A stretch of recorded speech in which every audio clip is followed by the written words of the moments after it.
Hello everyone, welcome to ज्ञान यज्ञ। मैं यज्ञ दत्त मिश्रा आप सभी का स्वागत करता हूं आपके स्टडी प्लेटफॉर्म, आपके अपने फैमिली। जी हाँ, मैंने कहा था ज्ञान यज्ञ फैमिली में। तो हमने पिछली क्लास देखी थी जिसमें कि हमने सीडीपी का इंट्रोडक्टरी सेशन कंप्लीट किया था, और साथ ही शुरुआत तो हमने सीटेट के पूरे सिलेबस से डिस्कशन करके की थी, और हमने बाल विकास और शिक्षण शास्त्र इस टॉपिक को आगे बढ़ाते हुए हमने एक इंट्रोडक्टरी सेशन कंप्लीट किया था। ठीक, जिसमें हमने कहाँ तक पढ़ लिया था? बाल विकास के अध्ययन की आवश्यकता, है ना, यहाँ तक हमने देख लिया था, जिसमें कि कुछ पॉइंट्स मैंने क्लियर किए थे, कैसे कैसे क्या क्या बाल विकास के अंतर्गत चीज़ें हमको पढ़नी है, और बाल विकास के अंतर्गत क्या क्या चीज़ें प्रभावित करेंगी। ठीक है, बाल विकास के अध्ययन की आवश्यकता यानी कि need for child development studies. इसको फिर से एक बार बता देता हूँ, फिर एक लिंक कनेक्टिंग करते हुए आगे बढ़ेंगे। ठीक, जोड़ते हुए देखो, बाल विकास के अध्ययन की आवश्यकता। हाँ, एक मिनट, आप सभी पेन और कॉपी लेकर के बैठें। ठीक है, आज हम कुछ पीवाईक्यू भी कंप्लीट करेंगे, क्वेश्चन भी सॉल्व करेंगे। ठीक है, जो कि बाल विकास के इंट्रोडक्टरी जितना अभी तक हम पढ़े होंगे ना, देखना क्वेश्चंस एकदम इजीली सॉल्व होंगे आपसे। ठीक है, और मेरे हर सेशन में आज के मतलब हर टॉपिक के बाद मैं कम से कम जितने हो सके उतने पीवाईक्यूज भी सॉल्व कराता चलूँगा। ठीक है, जिसका लेवल शुरू में इजी रहेगा, फिर मॉडरेट, फिर एकदम हार्ड लेवल के। ठीक है, टफ क्वेश्चंस भी सॉल्व करेंगे। ठीक, तो पेन कॉपी लेकर के बैठ जाओ और चलो अब ध्यान लगाओ। मैंने बताया था बाल विकास के अध्ययन की आवश्यकता क्यों होती है। पहली बात मैंने क्या कही थी? प्रत्येक बच्चे का विकास भिन्न भिन्न होता है। ठीक है, यानी कि क्लास में अगर आप टीचर बन जाओगे और जब पढ़ाने जाओगे तो आप देखोगे कि जो क्लास में बच्चे बैठे होंगे सब एक जैसे नहीं होंगे। सबका जो मानसिक स्तर है, सीखने की क्षमता है, और ये सब चीज़ें जो है हर बच्चे की अपनी स्पेसिफिक होंगी, अलग अलग होंगी। ठीक है, सभी एक तरह से नहीं होंगे, ना एक तरह से दिखाई देंगे। ठीक है, क्योंकि विकास प्रत्येक बच्चे का अलग अलग होता है। ठीक है, जिसको अलग अलग चीज़ें प्रभावित कर सकती हैं। विकास अलग अलग होने का कारण भी है बहुत सारा, आगे हम पढ़ेंगे। ठीक है, जब ये टॉपिक आएगा ना कि विकास को प्रभावित करने वाले कारक। ओके, दूसरा क्या पढ़ा था? यह समझने में सहायता मिलती है कि बच्चे कैसे सीखते हैं और कैसे सोचते हैं। समझ में आ रहा है? बच्चे कैसे सीखते हैं और कैसे सोचते हैं। एक टीचर टीचर जब तक बाल विकास, चाइल्ड डेवलपमेंट के बारे में अच्छे से नहीं जानकारी रखेगा, तब तक वो समझ नहीं पाएगा बच्चे को देख करके, उसकी हरकतों को देख करके, उसके बिहेवियर को देख करके, उसके व्यवहार को देख करके, कि वो बच्चा आखिर किस तरीके से सीख सकता है, या फिर वो कैसे सोच रहा है चीज़ों के प्रति, उसकी क्या सोच है समझने की। ठीक है, अब तीसरा पॉइंट क्या था? व्यवहारिक समस्याओं को समझाने एवं समाधान हेतु आधार प्राप्त होता है। ठीक है, व्यवहारिक समस्याएं कई सारी हो सकती हैं बच्चे की अपनी। ठीक है, जिसमें मैंने बताया था ना एक एग्जांपल, कि क्लास में गुमसुम बैठा हुआ है, और मतलब उसके व्यवहार में कोई परिवर्तन दिख रहा है, और हम उसे फाइंड आउट करना हमारी जिम्मेदारी है। ठीक है, हमारी जिम्मेदारी है उस कारण को पता करके उसका सॉल्यूशन देना, निकालना, ये भी एक शिक्षक की जिम्मेदारी है। ठीक है, शिक्षण विधियों के चयन में सहायता मिलती है। मैंने कहा था कि प्रत्येक बच्चा अलग अलग मानसिक स्तर का होता है, आईक्यू लेवल का होता है। तो एक ही तरीके को अप्लाई करके हम सभी बच्चों को नहीं पढ़ा सकते। एक ही तरीका अप्लाई कर देंगे और सोचेंगे कि सारे बच्चे उस तरीके से जो भी हम विषय पढ़ा रहे हैं वो सीख जाए, तो यह पॉसिबल नहीं है। ठीक, बच्चों के अकॉर्डिंग हमें अपने तरीकों में भी परिवर्तन लाने की आवश्यकता होती है। ठीक है, सीखने की पूर्व अवस्था, सीखने की पूर्व अवस्था यानी कि मैच्योरिटी को पहचानना संभव होता है। कोई भी चीज़ सीखने से पहले उस सीखने की एक तैयारी होती है, जो उसे हम परिपक्वता कहते हैं। ठीक है, परिपक्वता, आनुवंशिकता यानी हेरिडिटी, और कुछ बायोलॉजिकल, ये दोनों चीज़ें इसमें शामिल हैं। ठीक है, आगे जब पढ़ाऊंगा तो आपको समझ में आएगा कि मैच्योरिटी या फिर परिपक्वता होता क्या है। यहाँ तक हो गया था। अब चलो मेन मुद्दा, वृद्धि और विकास में आखिर ये है क्या चीज़ें। ठीक है, ठीक है मेरे प्यारे विद्यार्थियों, साथियों, दोस्तों, आज हम शुरू करने वाले एक बेसिक टॉपिक, लेकिन सबसे इम्पॉर्टेंट टॉपिक। ठीक, जिसका नाम क्या है? वृद्धि एवं विकास। इसमें सबसे पहले हम पढ़ने वाले हैं क्या? वृद्धि यानी कि ग्रोथ। वृद्धि को ही अभिवृद्धि भी कहा जाता है। ठीक है, वृद्धि को ही अभिवृद्धि भी कहा जाता है। देखो यहाँ एक बच्चा दिख रहा है ना, छोटा सा, क्या कर रहा है ये, हाइट बार जो है ना, स्केल हाइट नापने की, यहाँ इसकी हाइट कितनी है ये आने चेक करने आया ये। ठीक है, मैं कितने फीट का हूँ, 2 फीट, 3 फीट, 4 फीट। ठीक है, तस्वीर के माध्यम से देखा जाए तो ये 3 फीट के आसपास हो सकता है। ठीक है, छोटा बच्चा है ना ये। चलो तो शुरू करते हैं, समझते हैं कि वृद्धि होता क्या है। ठीक है, देखो जब भी हम छोटे थे, ठीक, हम कहीं जाते थे, कोई फंक्शन पड़ा, अपने रिलेटिव्स के यहाँ गए, बहुत दिन बाद हमारे चाचा, मामा, मामी, चाची, कोई भी हो, या फिर कोई रिलेटिव जो भी हो, नानी, दादी, वो अगर हमें 2-3 साल बाद देख रही होंगी तो क्या कहती थी, अरे बेटा तू तो इतना लंबा हो गया है ना, कहती थी ना। या फिर कोई बच्चा एकदम मोटू, गोल मटोल, गोलू मोलू हो गया तो अरे बाप रे तू मोटा हो गया। ठीक है, तो ये जो दिखने वाली चीज़ें हैं ना, ठीक है, जो दिख रही हैं सामने प्रत्यक्ष रूप से, यही तो वृद्धि है। ठीक, अगर कोई कहे कि बेटा तुम तो बहुत समझदार हो गए हो, तुम बहुत समझदार हो गए हो, या फिर ये तो बहुत चालाक है, या फिर ये तो कितना विनम्र है। ठीक है, ये जो चीज़ है वो क्या कह रहा है, तुम्हारे विकास की बात कर रहा है। ठीक है, विनम्रता व्यवहार में झलकती है ना, व्यवहारिक जो चीज़ें होंगी, आपके व्यवहार में जो चीज़ें दिखाई देंगी, वो सारी चीज़ें किस में आएंगी, विकास में आएगी। ठीक है, और जो चीज़ें प्रत्यक्ष दिखाई देंगी और सामने एकदम, और जिसका मापन किया जा सकेगा, मापन मतलब मेजरमेंट, नाप सकते हैं। इस तस्वीर में देखो, इस बच्चे को दिख रहा है ना, हाइट नाप रहा अपना। ठीक है, हाइट नाप रहा है, यानी कि शारीरिक पहलू अपने उसे देख रहा है ये।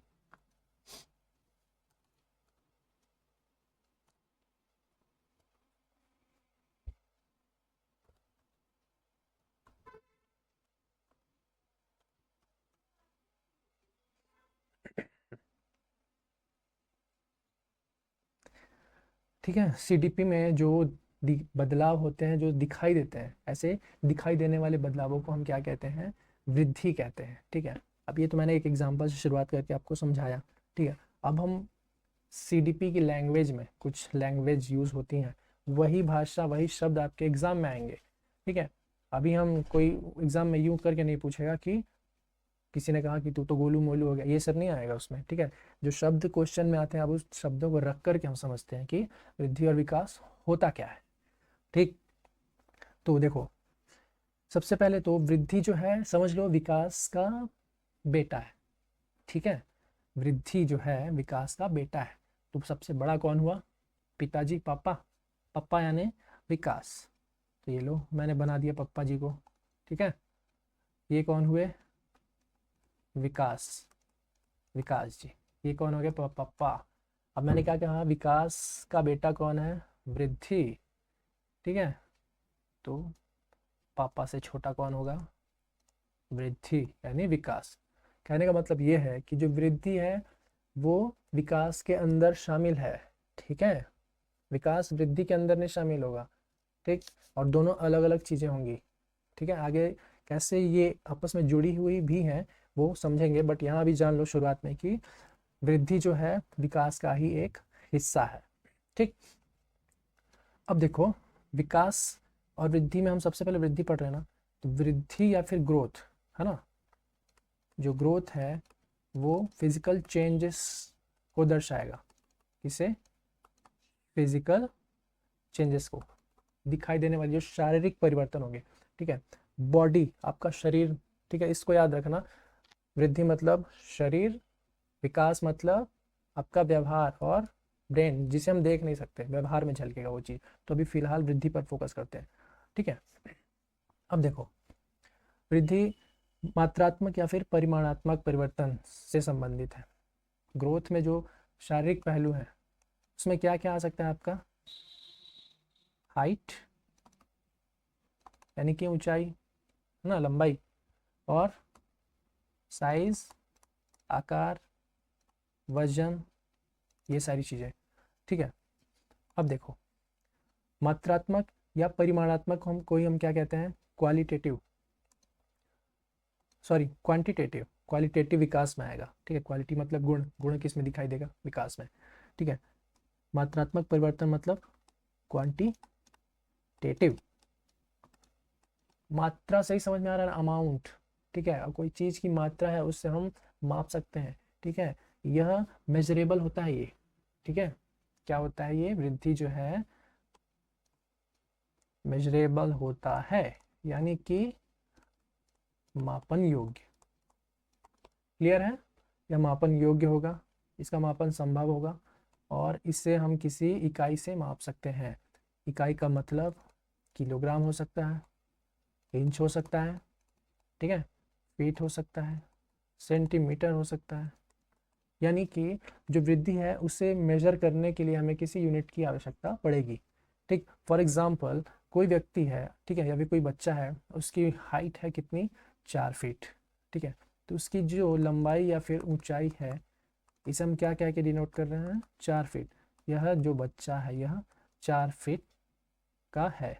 ठीक है, वजन की बात की जाए तो किलोग्राम लगाना पड़ेगा। ठीक है, यह बच्चा जो है 38 या 38 किलोग्राम का है, यानी कि यूनिट लगेगी ही लगेगी मेजर करने के लिए। अब मैं किसी की हाइट है, जैसे लंबाई देखो यहाँ पे है, ठीक है, मैं ये तो नहीं कह सकता ना इसकी लंबाई 4 है। क्या समझ में आ रहा है, जैसे मेरी लंबाई 6 फीट है, अब कोई मुझे कहे कि इसकी लंबाई 6 है, या फिर कोई 7 फीट का व्यक्ति है, द ग्रेट खली जैसे रेसलर, उससे कोई कहे द ग्रेट खली की लंबाई 7 है, क्या 7 है, इंच है, क्या है, किलोमीटर है, मीटर, जो भी, तो फिट, फिट है ना, हाइट को फिट से नापते हैं। तो इसी प्रकार जो वृद्धि की मापन योग्य जो इकाइयां हैं, कोई वृद्धि के जो शारीरिक पहलू शामिल होते हैं, उसमें जो मापन योग्य चीज़ें हैं उसे हम हमेशा यूनिट में मापेंगे। यूनिट मैंने बता दिया, kilogram, inch, feet, centimetre, metre. Okay अब देखो, यह सामान्यतः शारीरिक परिवर्तनों से संबंधित होता है, ये क्लियर है। ओके, माप सके जाने वाले पहलू इसमें शामिल है, मैंने बताया माप सके जाने वाले पहलू इसमें शामिल होंगे। अनुवांशिकता का प्रभाव पड़ता है। ठीक है, अनुवांशिकता का मतलब क्या होता है, हमारे पेरेंट्स से, ठीक है, हमारे पेरेंट्स से या फिर उनके पेरेंट्स, हमारे पूर्वजों से जो क्वालिटीज़, ठीक है, ट्रांसफ़र होकर के पीढ़ी दर पीढ़ी, यानी कि जनरेशन टू जनरेशन जाती है ना, किसके थ्रू, जीन्स के थ्रू, है ना, उन्हें क्या कहते हैं, हेरिडिटी, यानी कि अनुवांशिकता। अनुवांशिकता का मतलब कि पैतृक गुणों का एक पीढ़ी से दूसरी पीढ़ी तक स्थानांतरण। ठीक, तो शारीरिक विकास या फिर शारीरिक पहलू में जो वृद्धि हो रही है उसे कैसे प्रभावित कर सकता है, हेरिडिटी। देखो, शारीरिक पहलू में आप, मैंने बताया हाइट, दिखने में वो कैसा है, क्या है। हाइट की बात अगर की जाए तो हाइट जो कैरेक्टर है, ठीक है, जीन्स जो रहते हैं ना, डीएनए में जीन्स वो कैरी करके लेकर के आते हैं, क्या, ये सब गुणों को। इस आँख का रंग हो गया, ठीक है, बालों का रंग हो गया, हाइट हो गया, नाक हो गया, और स्किन टेक्सचर हो गया, हेयर का टेक्सचर हो गया, ये सब चीज़ें क्वालिटी जो है कहाँ से आती हैं, जीन्स से ट्रांसफ़र होती हैं, स्थानांतरित होती हैं, ये सब पैतृक गुण है। तो उसी प्रकार देखो, अब इसमें देखना, इस ब्रैकेट में क्या लिखा हुआ है, प्लस एंड माइनस, है ना, यानी कि नेगेटिव रूप से भी ये प्रभावित कर सकता है और पॉजिटिव रूप से। नेगेटिव रूप से अगर प्रभावित करना होगा इसे, तब क्या होगा, अगर हमारे पूर्वज में किसी की हाइट एकदम छोटी रही हो, ठीक है, हमारे मम्मी पापा तो अच्छे हाइट के हैं, लेकिन किसी पीढ़ी में अगर कोई छोटा रहा होगा, ठीक है, और उनका जो जीन है, ठीक है, वो आगे बढ़ते बढ़ते कहीं शांति से ट्रेवल करता रहा होगा, सप्रेस हो जाना कहते हैं इसको, ठीक है,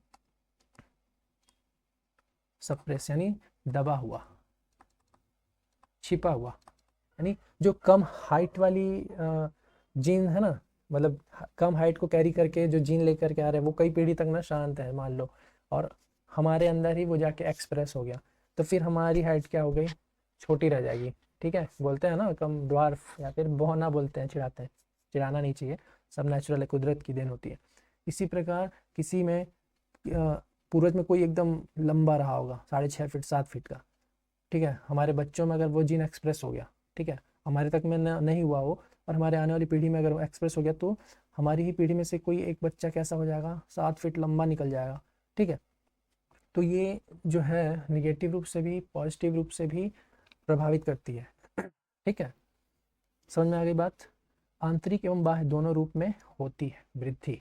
आंतरिक और बाह्य का मतलब है कि जो शारीरिक पहलू में है हमारे हड्डियों का विकास, ठीक है, मांसपेशियों मसल्स का डेवलपमेंट, और इंटरनली कैसे ऑर्गन्स का भी डेवलपमेंट होगा ना, होगा कि नहीं होगा। हाँ, हार्ट का साइज, छोटा बच्चा जब पैदा होता है तो उसका जो हार्ट का साइज होता है, क्या हमारा जितना बड़ा हार्ट है उतना ही बड़ा होता है क्या? नहीं होता ना, वो भी तो धीरे धीरे ग्रो करता है कि नहीं करता। ब्रेन का साइज हो गया, लंग्स हो गए, जितना भी इंटरनल बॉडी के ऑर्गन्स हैं वो भी समय के साथ क्या करते हैं, ग्रो करते हैं। ठीक है, और बाहरी रूप में हमारे हाथ पाँव, ठीक है, हाइट, पैर, ये सब भी तो बढ़ते जाते हैं ना। बोन्स की लंबाई, ठीक है, बढ़ रही है, मसल्स बढ़ रहे हैं। ठीक, क्लियर है। इंटरनल और एक्सटर्नल दोनों टाइप से होगा। और ये देखो, जो ग्रोथ है एक टाइम के बाद क्या हो जाएगा, STOP, स्टॉप हो जाएगा। ठीक है, रुक जाएगा, रुक जाएगी वृद्धि। और ये जब रुक जाएगी तो ये किसको प्राप्त कर लेगी, मैच्योरिटी को। मैच्योरिटी इन द सेंस परिपक्वता, परिपक्वता को प्राप्त कर लेगी। ठीक है, एक समय के बाद वृद्धि क्या हो जाती है, रुक जाती है, और तभी किस अवस्था को प्राप्त कर लेती है, परिपक्वता यानी कि मैच्योरिटी को। ठीक है, इकाई यूनिट्स में मापा जा सकता है, मैंने पहले ही बता दिया है। ठीक है, अगर देखो एक समय के बाद अगर ग्रोथ जो है अगर नहीं रुके तो फिर क्या हो जाएगा, हमारी हाइट तो बढ़ती चली जाएगी ना। 20-20 फीट के, 50-50 फीट के इंसान दिखेंगे तुमको सड़कों पे। ठीक है, क्लासरूम में जाओगे पढ़ाने, ठीक है, कोई बच्चा तुमको दिखेगा 10 फीट का। या फिर भविष्य में तुम्हारे आगे पीढ़ी जो आएगी, तुम्हारा बच्चा अगर पैदा हुआ उसकी हाइट बढ़ती जा रही है, वो 30 फीट का, तो ऐसा होने लगा तो ये क्या ठीक चीज़ है? नहीं है ना। तो एक समय के बाद वृद्धि रुक जाती है। जस्ट इसके अपोजिट विकास जब हम पढ़ेंगे, डेवलपमेंट, वो लाइफ लॉन्ग, अंत तक, मृत्यु तक चलेगी। ठीक है, विकास कभी नहीं रुकती, वृद्धि रुक जाती है। क्लियर है इतनी सी बात? एक बार रिकॉल करते हैं, फिर से रिवाइज देख लो। वृद्धि जो है विकास का ही एक छोटा सा हिस्सा है। ओके, विकास अगर पिताजी हैं तो वृद्धि क्या है, उसका बेटा है। वृद्धि को यूनिट्स में मापा जा सकता है, जितने भी मेजर किए जाने वाले पहलू हैं वो सारी चीज़ आएंगे किसमें, ग्रोथ में, यानी कि वृद्धि में। यह सामान्य शारीरिक परिवर्तनों से संबंधित होता है, स्ट्रक्चरल। ठीक है, ओके, और इस पे हेरिडिटी का इफेक्ट पड़ता है। ठीक है, जेनेटिक्स में पढ़ते हो ना, आनुवांशिकता, यानी कि पेरेंट्स से जो कैरेक्टर आएंगे वो आपके शारीरिक बनावट को प्रभावित करेंगे, दिखने में कैसा है, आँख का रंग कैसा है, ये सब चीज़ों को। ठीक है, और ये इंटरनल और एक्सटर्नल दोनों रूप में होगा। अंदर के बॉडी के अंदर के अंग भी ग्रो करेंगे ना। एक एम्ब्रियो में देखो ना, छोटे सेल से फिर धीरे धीरे ग्रो करता है। एक नवजात शिशु का अंदर के जो ऑर्गन है वही साइज हमेशा रहता है क्या, बड़े होने तक बढ़ता है ना धीरे धीरे, छोटा थोड़ी रहता है। और एक समय के बाद ये ग्रोथ रुक जाती है बच्चों में। मैक्सिमम 18 तक होता है ना, जितना हाइट लेना है वो हाइट प्राप्त कर लेगा, और वहाँ जाकर क्या होगा, रुक जाएगा। ठीक है, और ये जब रुक जाएगा तब वो किस स्टेज को प्राप्त कर लिया, मैच्योरिटी, यानी कि परिपक्वता। ठीक, परिपक्वता जो है बायोलॉजिकल और आनुवंशिक दोनों का ही परिणाम होता है। ठीक है, आनुवंशिकता और जैविक गुणों का ही, आगे पढ़ोगे तो और समझ में आ जाएगा। ठीक है, यूनिट्स में नाप सकते हैं ग्रोथ को। अब देखो, वृद्धि क्लियर है, ग्रोथ। अब आते हैं हम किस में, विकास। विकास, अब पिताजी से मुलाकात करते हैं, क्या कहते हैं पिताजी। ठीक है, विकास, विकास का मतलब डेवलपमेंट।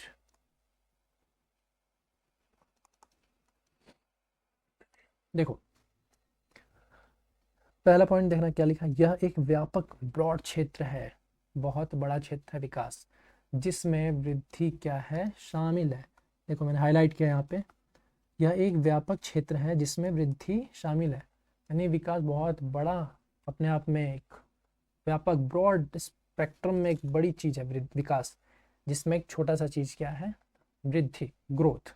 ओके, यह गर्भ से मृत्यु तक निर्बाध चलने वाली प्रक्रिया है। मैंने कहा था ना, ये वॉर्म टू टॉम्ब चलती है। और कैसे चलती है? निर्बाध, सतत, बिना रुके, लगातार, अविराम। इतने सारे टर्म बताए थे मैंने, ठीक है, क्लियर है। मात्रात्मक के साथ साथ गुणात्मक परिवर्तन भी होते हैं। अब देखो, जो डेवलपमेंट है ना, इसमें जो चेंजेस होंगे वो क्वालिटेटिव होंगे। क्वालिटेटिव यानी कि गुणात्मक, मुख्य रूप से। चूंकि इसके अंदर वृद्धि शामिल है, इसलिए मात्रात्मक भी दिखाई देगा। समझ में आ गया? दोनों क्यों होंगे? दोनों शामिल है क्यों कह रहा है? मुख्य रूप से डेवलपमेंट जो है बहुआयामी परिवर्तनों को दिखाता है, जिसमें कि कई सारी क्वालिटीज इंक्लूड होंगी। लेकिन यहाँ लिखा क्या है? मात्रात्मक के साथ साथ गुणात्मक परिवर्तन भी होता है। और मात्रात्मक को हमने क्यों इंक्लूड किया गुणात्मक के साथ? क्योंकि वृद्धि जो है वो विकास का एक हिस्सा है। ओके, अब देखो, विकास का आशय शरीर के विभिन्न शारीरिक, मानसिक तथा व्यवहारिक संगठन से है। समझ में आ रहा है? विकास जो है बहुआयामी होता है, मल्टी डायमेंशनल कहते हैं इसको। क्या कहते हैं? मल्टी डायमेंशनल, बहुदिशीय, कई दिशाओं में होता है ये, ठीक है। मान लो ये क्या है? विकास।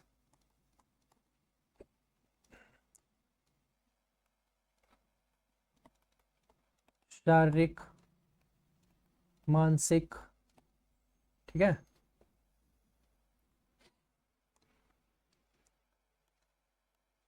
भावनात्मक, ठीक है, और सामाजिक, बहुत सारे पहलू हैं।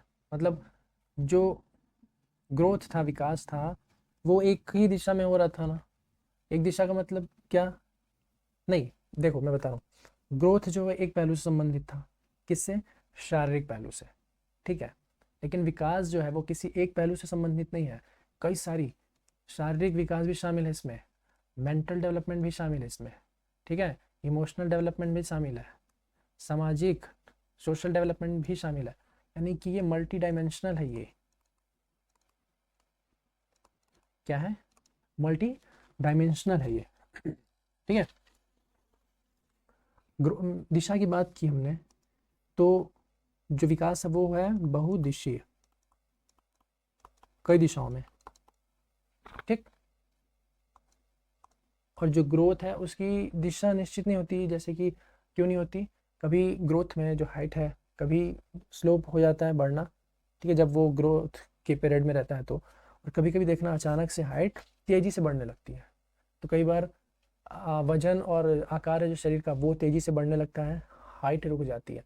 मतलब कुछ फिक्स्ड नहीं होता उसमें, ठीक है, कुछ निश्चित नहीं होता उसमें, ठीक है। हालांकि एक समय के बाद वो सारी चीज़ें रुक जाती हैं, स्टॉप होंगी। लेकिन जब तक ग्रोथ होंगी, कोई फिक्स नहीं बता सकते कि हाइट कब तेज़ी से बढ़ रही है, या फिर उसका वजन, या फिर जो आकार है शरीर का, लंबाई है, ये सारी चीज़ें हैं ये कब तेज़ी से बढ़ रही हैं। क्लियर है? ठीक है, चलो अब देखो, विकास को माप सकना कठिन होता है।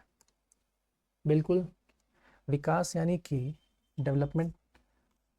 कोई व्यक्ति कितना बुद्धिमान होगा ये देख करके किसी को बता सकते हैं क्या? या फिर कोई व्यक्ति कितना विनम्र होगा, या फिर कोई व्यक्ति कितना इमोशनली वीक है या इमोशनली स्ट्रांग है, या फिर कोई व्यक्ति के मन में देश के प्रति बहुत ज़्यादा प्यार है, या फिर कोई व्यक्ति समाज के प्रति एकदम जिम्मेदार है, ठीक है। रास्ते में अगर कचरा किसी ने फेंका हुआ है और हम किसी को देख के बता सकते हैं क्या कि ये व्यक्ति सफाई के प्रति जागरूक है? ये सब चीज़ें दिखाई नहीं देती, ठीक है। यानी कि डेवलपमेंट को हम माप नहीं सकते, ठीक। ये कई सारी चीज़ों से प्रभावित हो सकती है। हो सकता है कोई बच्चा 10th या 11th तक बहुत अच्छा पढ़ रहा हो, 12th तक बहुत अच्छा पढ़ने में हो, और उसके बाद हमने एक आकलन कर दिया कि ये बड़ा होकर के ये बनेगा वो बनेगा। अब जब वो कॉलेज में पहुंचा, हो सकता है उसे ऐसी संगति मिल गई जिससे वो क्या हुआ, पढ़ाई से विमुख हो गया, या फिर उसके परिवार में ऐसी कोई समस्या या फिर परिस्थिति उत्पन्न हो गई जिसकी वजह से वो आगे अपनी पढ़ाई कंटिन्यू नहीं कर पाया। तो फिर क्या हुआ, जो हमने उसके विकास कहाँ तक करेगा एक आकलन लगाया था, सही सटीक साबित होगा क्या? हमने उसका आकलन करके बताया कि डॉक्टर बनेगा, तो क्या ज़रूरी है वो डॉक्टर बन ही जाए? यानी कि कठिन होता है आकलन या फिर मापना विकास को। शारीरिक पहलू में हम माप पा रहे थे ना, 6 फीट का कोई व्यक्ति आगे खड़ा होगा, हम टेप लेके नाप देंगे, सटीक मेजरमेंट लिख देंगे, हाँ ये तो 6 फीट का है, फिर 5 फीट 10 इंच का है। लेकिन विकास को सटीक मापा नहीं जा सकता, इसके लिए कोई मशीनरी या फिर कोई भी यूनिट नहीं है। ठीक, ग्रोथ को नापने के लिए मशीन्स का यूज़ कर सकते हैं। डॉक्टर लेकर के आएगा वेइंग मशीन, बच्चे का वजन करके बता देगा कि हाँ ये फलाना का लड़का इतना किलो का है या फिर इसकी हाइट इतनी है। लेकिन जो यहाँ है व्यवहार में शामिल है, उन चीज़ों को हम नहीं माप सकते। क्लियर है? अब देखो अगली लाइन क्या है, संप्रत्ययों, किसी चीज़ के प्रति कॉन्सेप्ट का निर्माण होना जो कि दिमाग में होता है। संप्रत्यय का मतलब होता है किसी भी चीज़ को देख करके उसके बारे में अपने विचार दिमाग में जो आने लगते हैं ना, उसको हम संप्रत्यय कहते हैं। ठीक है, संप्रत्यय को और इसी फॉर्म में समझा जाए तो देखो, किसी कार के पीछे अगर एल लिखा हुआ रहता ना, एल, इस एल को पढ़ने के बाद हमारे मन में क्या विचार आते हैं कि यह व्यक्ति अभी लर्निंग स्टेज में है, यानी सीख रहा है। ठीक है, तो इस एल को देख करके विचार क्या आया, लर्निंग, तो ये हमारे मन में संप्रत्यय का निर्माण हो गया। तो ये कहाँ हो रही है, हमारे ब्रेन में, दिमाग में। ओके, तो यही चीज़ें हैं, विकास का एक हिस्सा है, संप्रत्ययों का निर्माण होना भी विकास का हिस्सा है। प्रकार्यात्मक फंक्शनल परिवर्तन शामिल होते हैं किसमें, विकास में, जबकि वृद्धि में संरचनात्मक यानी कि स्ट्रक्चरल परिवर्तन शामिल होते हैं। ठीक है, फंक्शनल होंगे किसमें, डेवलपमेंट में, और ग्रोथ में स्ट्रक्चरल। समझ आ रहा है? ग्रोथ तुम्हारे स्ट्रक्चर से जुड़ा होगा। ठीक है, ये दिखते हो ना, ये तुम्हारा ग्रोथ इससे जुड़ा होगा, स्ट्रक्चरल। और जो डेवलपमेंट है ये फंक्शनल, ये काम कैसे करेगा, फंक्शन कैसे करेगा ये बच्चा, फंक्शन में ये व्यवहार कैसे करेगा, ये तर्क वितर्क कैसे करेगा, ये कोई समस्या में पड़ गया तो उसका समाधान कैसे ढूंढेगा। ठीक है, इमोशनली वीक है कि स्ट्रांग है, ये सारी चीज़ें। क्लियर है? अब देखो परिपक्वता यानी कि मैच्योरेशन, मैंने बताया था कि वृद्धि जब रुक जाती है तो वो किसको प्राप्त कर लेती है, मैच्योरिटी को, यानी कि परिपक्वता को। देखो यहाँ क्या लिखा है, यह एक प्राकृतिक और जैविक प्रक्रिया जो कि जन्म से प्रारंभ होती है। ठीक है, प्राकृतिक और जैविक प्रक्रिया है, नेचुरल प्लस बायोलॉजिकल। ठीक है, समय के साथ वंशानुगत विशेषताओं का प्रकट होना परिपक्वता है। टाइम के साथ देखना, जो हमें मैंने बताया था ना, जेनेटिक्स में हेरिडिटी, ठीक है, आनुवंशिक गुण जो होते हैं ना, समय के साथ दिखना शुरू हो जाएंगे, प्रकट होने लगेंगे जैसे जैसे बच्चा बड़ा होता चला जाएगा। ठीक है, बोल कहते हैं ना कि इसकी शक्ल जो इसके पापा पे गई है, या फिर इसकी आँख जो इसकी मम्मी पे गई है, तो जो ये सब जो है ना, शक्ल का लुक अलाइक दिखना, आँखों का रंग या फिर आँखों का जो डिज़ाइन है, नाक का डिज़ाइन है, चिन्ह हो सकता है, या फिर हाइट वगैरह, ये सब समय के साथ दिखाई देने लगते हैं। ठीक है, कब, मैच्योरिटी की स्टेज में। ठीक है, यह बच्चे की तंत्रिका तंत्र, मांसपेशियों एवं अंगों के स्वतः विकास से जुड़ी होती है। ठीक है, किसी भी चीज़ को सीखने के लिए, यानी कि लर्निंग, हिंदी में क्या कहेंगे इसे, सीडीपी की भाषा में अधिगम के लिए परिपक्व होना जरूरी है। ठीक, फॉर एग्जाम्पल किसी बच्चे को अगर स्पोर्ट्स में रुचि है, मान लो क्रिकेट खेलना है उसे, ठीक, तो क्रिकेट खेलने के लिए उसकी मसल्स, हैंड आई कोऑर्डिनेशन, ठीक है, और उसके ब्रेन का डेवलपमेंट, ये सारी चीज़ें मैच्योर जब होंगी तभी तो वो अच्छे से कोई भी स्पोर्ट्स खेल पाएगा। ठीक है, ब्रेन और क्या, नर्वस सिस्टम। ठीक है, ये सारी चीज़ें परिपक्व होंगी तभी तो वो एक कोई भी चीज़ सीखने के लिए तैयार हो पाएगा। ठीक है, परिपक्वता अधिगम के लिए आधार तैयार करती है। मैंने कहा ना, ये सारी चीज़ जो हैं बेस है क्या चीज़ के लिए, अधिगम के लिए। यहाँ किस चीज़ का अधिगम करना है, इसे क्रिकेट सीखना ना इस बच्चे को, तो परिपक्वता जो है अधिगम के लिए आधार तैयार करती है। क्लियर है? अब देखो अगली लाइन क्या कहती है, जब तक मस्तिष्क और शरीर के अंग परिपक्व नहीं होते तब तक कुछ विशेष अधिगम संभव नहीं होते। ठीक है, क्लियर है? ये भी उसी से रिलेटेड है, मैच्योर है ना, होना जरूरी है हमारी जैविक प्रणाली का। ठीक है, बायोलॉजिकल जो सिस्टम है हमारा। फॉर एग्जाम्पल, बच्चा तभी चल सकता है जब उसकी मांसपेशियां परिपक्व हो। ठीक है, मैं यहाँ पे 2 साल के बच्चे को कहूँ कि 1000 किलोमीटर, ठीक है, रनिंग कर, क्या कर पाएगा? क्या वो बताओ, कर पाएगा? नहीं कर सकता ना। रनिंग करने के लिए उसके पैर की मसल्स, उसके काफ मसल्स, उसके बोन्स, ये सारी चीज़ें मैच्योर यानी परिपक्व होना जरूरी है ताकि वो ट्रैक पर दौड़ सके। ठीक है, और ये समय के साथ ही बढ़ेगी ना, धीरे धीरे। ठीक है, और इसको बहुत सारी चीज़ें प्रभावित करती हैं, न्यूट्रिशन हो सकता है, ट्रेनिंग हो सकती है। क्लियर है? मैच्योरिटी याद रखना, मैच्योरिटी में, ठीक है, ये वाला टर्म जैविक प्रक्रिया वाला और एक वंशानुगत विशेषताओं। ठीक है, जैविक प्रक्रिया और वंशानुगत ये शब्द दिखेगा जहाँ वहाँ मैच्योरिटी वाला क्वेश्चन में सीधा टिक कर देना। ठीक है, अब अधिगम, ये अलग हम आगे पढ़ेंगे, बड़ा टॉपिक है अधिगम। फिलहाल जान लो होता क्या है। अधिगम का मतलब होता है सीखना। अधिगम का मतलब होता है सीखना, लर्निंग। सिंपल से देखो डेफिनेशन दिया हुआ है, अनुभवों के आधार पर स्थायी परिवर्तन, यह एक ऐसी प्रक्रिया है। ठीक है, अनुभवों के आधार पर स्थायी परिवर्तन को ही हम क्या कहते हैं, सीखना या फिर लर्निंग। यह एक ऐसी प्रक्रिया है जिसके माध्यम से व्यक्ति ज्ञान, कौशल, व्यवहार एवं दृष्टिकोण में परिवर्तन लाता है। ठीक, अधिगम या फिर सीखना केवल औपचारिक शिक्षा तक सीमित नहीं है, यह जीवन भर चलने वाली प्रक्रिया है। मैंने कहा था कि लर्निंग या फिर जो सीखने की प्रक्रिया है वो लाइफ टाइम, अंत तक चलती है। ठीक है, अभी मान लो कोई 20 साल का लड़का है, वो मोबाइल चलाना सीखता है, ठीक, 20 साल की एज में, तो इसमें कोई बाध्यता नहीं है कि मोबाइल चलाना जो सीखना है, मोबाइल चलाने आना यानी मोबाइल चलाना सीखना, हम किसी 70 साल के बुजुर्ग को नहीं सिखा सकते, ऐसा नहीं है। ठीक है, या फिर इसके लिए ज़रूरी नहीं है कि कोई स्कूल जाके एजुकेशन लेकर के ही कोई चीज़ स्किल सीखी जाए। मोबाइल चलाने के लिए कोई कोचिंग इंस्टीट्यूट ज्वाइन करने की या फिर ज़रूरत नहीं है। ठीक है, वो किसी भी एज में 70 साल के व्यक्ति मोबाइल चलाना नहीं सीखते, सीख नहीं जाते, क्या उन्होंने कोई कोचिंग लेना शुरू किया होता है? क्या सीख लेते हैं। यानी कि इसके लिए कोई औपचारिक शिक्षा की ज़रूरत नहीं है, मतलब कोई बाध्य नहीं है या फिर लिमिटेशंस नहीं है कि तभी सीखी जाएगी।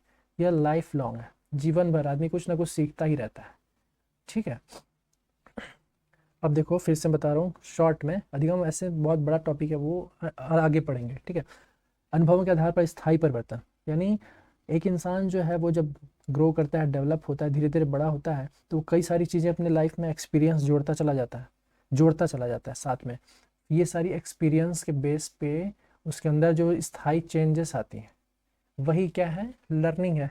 ठीक है, कहते हैं ना कि मैंने बहुत ठोकर खाई तब जा कर के मुझे ये सीख मिली है, तो ये ठोकर की बात करते हैं, वही क्या है, उसका एक्सपीरियंस है, और उससे जो सीख मिली है, कुछ सीखने को मिला है, वो क्या है, उसका अधिगम है, लर्निंग है। सिंपल शब्द में ऐसा ही आप समझ सकते हैं। यह एक ऐसी प्रक्रिया जिसके माध्यम से व्यक्ति अपना नॉलेज, स्किल, बिहेवियर और नज़रिया इसमें परिवर्तन लाता है। सीख करके ही हम किसी चीज़ के प्रति नज़रिया बदल सकते हैं ना। फॉर एग्जाम्पल, जैसे हम कहते हैं कि 4 व्हीलर चलाना मुश्किल होता होगा कितना, या फिर एरोप्लेन चलाना कितना मुश्किल होता होगा, हमें अभी तक नहीं आता। लेकिन अगर हम प्रॉपर ट्रेनिंग ले लें और सारी मशीनरी समझ जाएं, ठीक है, और हम पायलट की सीट पर बैठें और सीखने के बाद अगर हम उड़ाना शुरू करेंगे और हमारे लिए वो चीज़ आसान हो जाएगी, तब हमारा नज़रिया बदल गया कि नहीं यार, नीचे से बिना नॉलेज के, बिना सीखे, बिना ज्ञान के हमारा नज़रिया ऐसा था कि बहुत कठिन होता होगा, लेकिन जब हमने सीखा, अधिगम किया, लर्निंग किया, सीख लिया, तो अब यही चीज़ हमारे लिए कितनी आसान है। यानी कि परिवर्तन उसके दृष्टिकोण में, उसके नज़रिए में लेकर के आया ना अधिगम। समझ में आ गया? क्लियर? अब देखो ये एक समरी है किसका, क्या क्या पढ़े हम? विकास पढ़े, वृद्धि यानी कि यह है डेवलपमेंट, विकास, अभिवृद्धि है ग्रोथ, परिपक्वता है मैच्योरिटी, और अधिगम यानी कि लर्निंग। इसका समराइज करके देखो एक बार मैं, कैसे समझ में आएगा। विकास क्या दिखाता है? समग्र परिवर्तन, होलिस्टिक डेवलपमेंट या फिर चेंजेस, क्वालिटेटिव प्लस क्वांटिटेटिव, ठीक है, दोनों शामिल होगा। ठीक है, अभी पहली लाइन देखना, ठीक है, ये वाली लाइन, विकास, साफ करके फिर से बताता हूँ। जो डेवलपमेंट है वो समग्र परिवर्तन, मतलब कि होलिस्टिक एस्पेक्ट में इसमें चेंजेस दिखाई देंगी। क्वालिटी में तो चेंज दिखाई देगा ही, साथ में क्वालिटी में भी दिखाई देगा, ठीक, क्योंकि वृद्धि इसका छोटा बेटा है। समय सीमा क्या होगी इसकी? जीवन भर, लाइफ टाइम, डेथ तक इंसान सीखता है, विकास होता है उसमें, ठीक। दूसरा था ग्रोथ। ग्रोथ में सिर्फ फिजिकल चेंजेस शामिल होंगी, शारीरिक पहलू बताया था। इसमें केवल क्वांटिटेटिव चेंजेस दिखाई देंगी। और ये कब तक होगा? 18 तक। एक उम्र के बाद रुक जाता है, मैंने कहा था ना, ये 18 तक आकर के क्या हो जाएगा? स्टॉप। जितनी हाइट चाहिए, जितनी लंबाई चाहिए, ये 18 में आके परिपक्व हो जाएगा, ठीक है। उसके बाद परिपक्वता यानी कि मैच्योरिटी।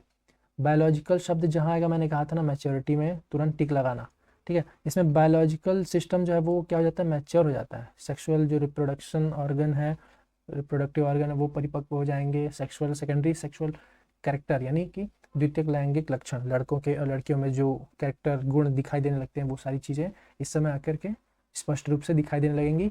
इसका नेचर होगा प्राकृतिक, क्योंकि ये नेचुरल और बायोलॉजिकल, प्राकृतिक और जैविक गुणों को दर्शाती है। क्लियर है? और यह भी सीमित है, एक समय पे आके मैच्योर होने के बाद ये भी रुक जाएगी, मतलब परिपक्व हो जाना, मतलब कि वहाँ स्टॉप हो जाना, ठीक है। चौथा अधिगम यानी कि लर्निंग। अनुभवजन्य परिवर्तन, एक्सपीरियंस से जो चेंजेस आएंगी हम में, वही हम में क्या करेंगी? सिखाएंगी। सिखाना मतलब कि लर्निंग।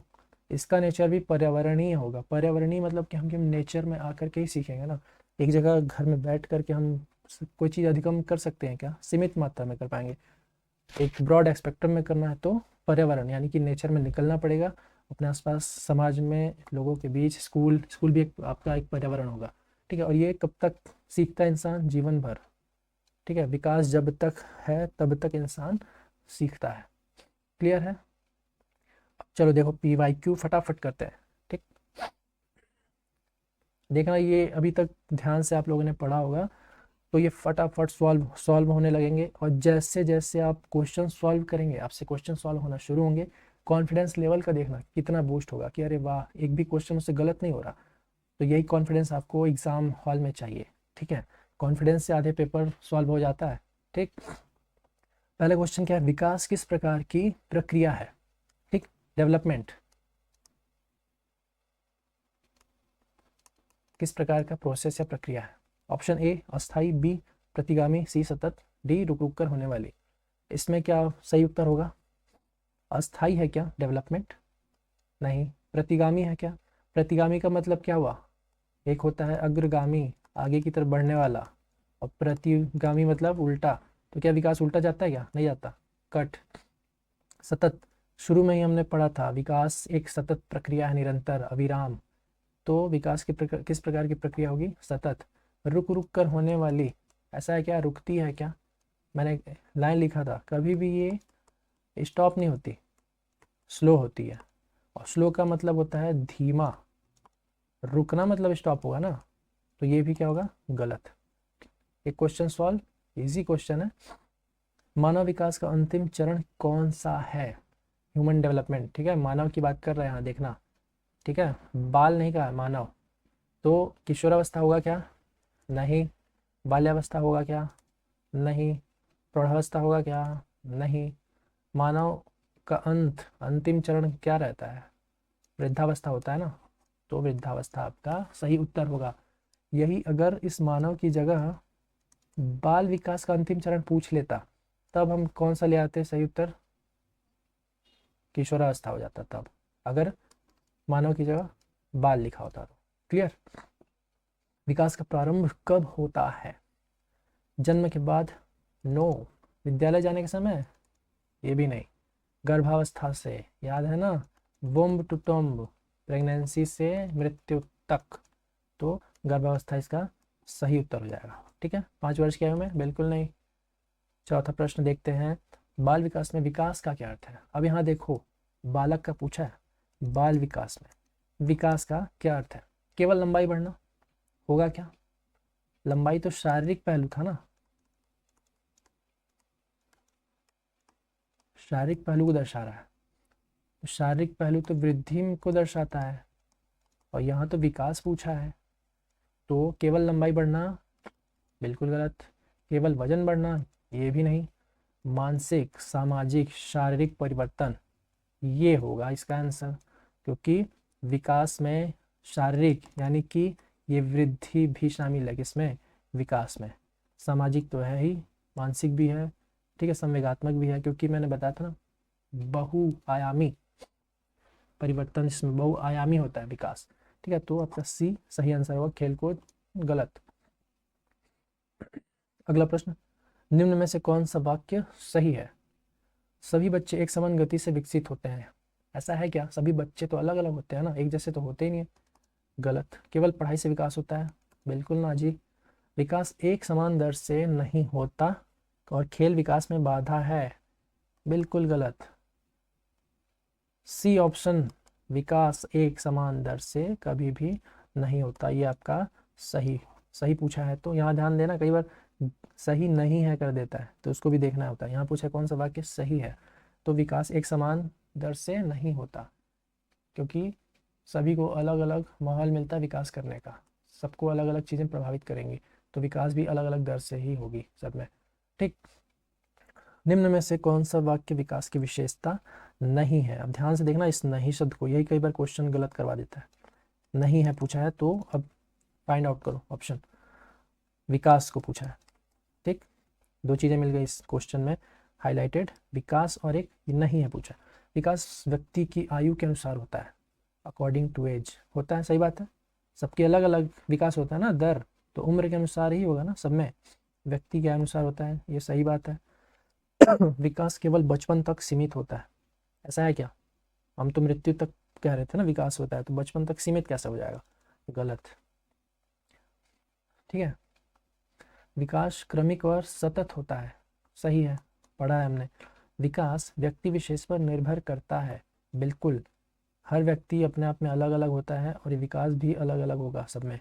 ठीक है, आयु के अनुसार होगा, व्यक्ति विशेष पर निर्भर करेगा, और क्रमिक और सतत होगा। ठीक, केवल बचपन तक सीमित कर दोगे विकास, तो फिर वो मृत्यु तक विकास होने वाली बात तो फिर बेमानी हो जाएगी ना, गलत हो जाएगी। तो आपका ऑप्शन 20 में क्या हो जाएगा? आंसर लिया जाएगा सही। ठीक, 7वां प्रश्न, अभिवृद्धि, ग्रोथ का मापन निम्न में से किससे किया जाता है? ग्रोथ, ठीक है, अभिवृद्धि या फिर वृद्धि पूछा है, यहाँ ध्यान देना। नैतिक स्तर, व्यवहारिक परिवर्तन, लंबाई और भार, अभिरुचि। ग्रोथ में फिजिकल चेंज, फिजिकल में आपको स्पष्ट रूप से ये दिखाई दे रहा है ना, लंबाई और भार, इसको हम नाप सकते हैं ना kg और फीट यूनिट में। बाकी चीज़ें ग्रोथ का हिस्सा है क्या? नैतिक, ये तो आपके व्यवहार में दिखेगा, व्यवहारिक परिवर्तन ये भी आपके व्यवहार में दिखेगा, अभिरुचि भी आपके व्यवहार में दिखेगा, शारीरिक पहलू ये है, तो ऑप्शन सी करेक्ट आंसर। 8वां प्रश्न, एक बालक की शारीरिक वृद्धि सामान्य है परंतु उसका मानसिक विकास बहुत धीमा है।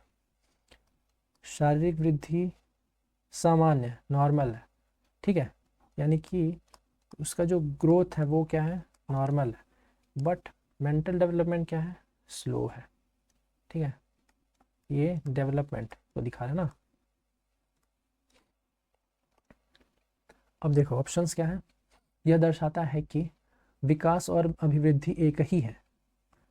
विकास और अभिवृद्धि अगर एक ही होते तो विरोधाभास प्रश्न में क्यों दिखाता?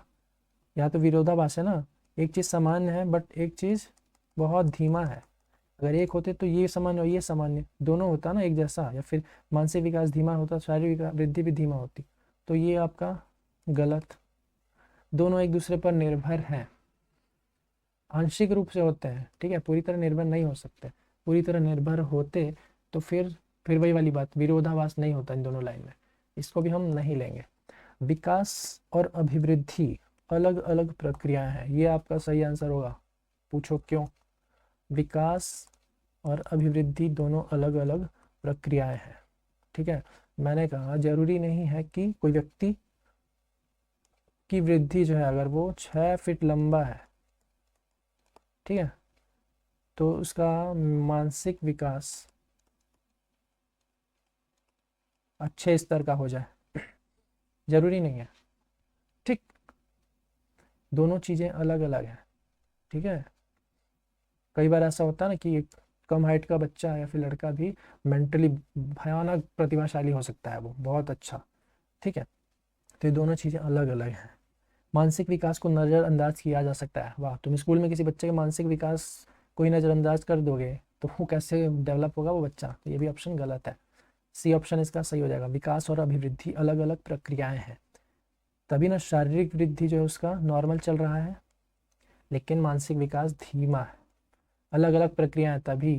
क्लियर? नवा प्रश्न, बच्चों में मैच्योरिटी का क्या अर्थ है? वजन का बढ़ना, सीखने की क्षमता का विकास, जैविक प्रणाली का पूर्ण विकास, परीक्षा में अच्छे अंक लाना। मैच्योरिटी, सबसे पहले डी को काट देना, ओके।